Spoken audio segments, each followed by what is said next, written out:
Hi guys, welcome back. Today I have got some techniques on flossing for you. Now, a lot of people do floss well, but a lot of people don't floss necessarily with the right technique. So what I'm wanting to come with you today is to show you how to floss and what technique to use to be the most effective with your flossing. Now, with floss, I always like to get a really big long piece of floss just so that I always have a clean piece to clean every single tooth in the whole mouth. And what I do when I've got that long piece of floss is I wrap around my middle finger. I wrap one side more times than the other side. The reason I do this is so that once I've cleaned an area, I can unwrap from the side with more and wrap from the side with less so that I've always got a clean piece of floss. So you wrap it up until you've just got a little piece of floss to deal with like this. And then when we come to our tooth model, what we're wanting to do is we're wanting to hold the floss with these two fingers, and we're wanting to zigzag the floss in between the teeth. Now you'll see on my little tooth model here that there's a little bit of gum which is like a triangle shape. Now we're not wanting to hit the floss into that triangle bit of gum, but instead we're wanting to get the floss underneath that triangle piece of gum to clean right in and under there, because bacteria does love to sit under that piece of gum. So what we do is we zigzag the floss between the teeth.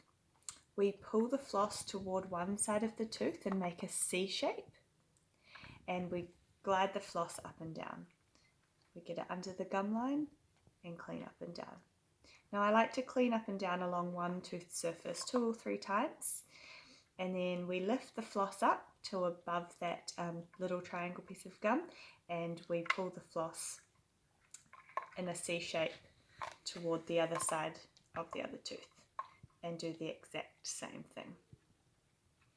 And then we take the floss out. Now there might be quite a lot of white milky type bacteria or plaque that comes out from in between your teeth. If there's quite a lot that comes out from one space, I recommend going into that space and doing that same space 2 or 3 times until the floss comes out really nice and clean. Now you might notice that your gums bleed when you do floss. I don't want you to stop flossing if you notice your gums bleed. The bleeding is a sign of inflammation, and it just means that we need to floss our gums more to remove more bacteria so that the gums can become less inflamed. You might notice that all areas of your mouth bleed when you floss if you haven't flossed properly in a while. It may happen for 2 weeks or longer, but the more you do it and the more consistent you are with it, you will see that the bleeding and inflammation will lessen over time. And if you notice that the bleeding lessens over time, that's a really good sign, because inflammation means that the gum disease process is a lot more active. So we're wanting to reduce the inflammation to have healthier gums.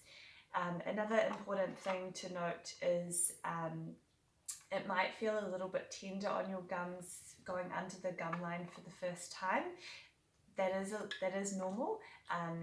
We don't want to cut our gums, so we don't want to push it right in between into that triangle bit of gum and cut our gums, but we do want to clean under there, and sometimes that can be a little bit tender, especially if the gums are already a little bit inflamed. Now if you do have trouble with getting the floss in between your teeth, it could mean that some plaque in between your teeth has calcified and gone hard, and because of that there will be no way that you can get the floss in between your teeth. The only way to resolve that is to come in and get a scale and polish. We can remove all of that calcified plaque, making it a lot easier for you to floss again.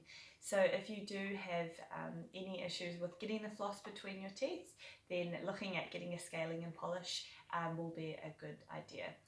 If you guys have any other questions, please again comment them below or flick us a message, and we'll do our best to help you out. I hope you have a good rest of the week, and we'll see you next time.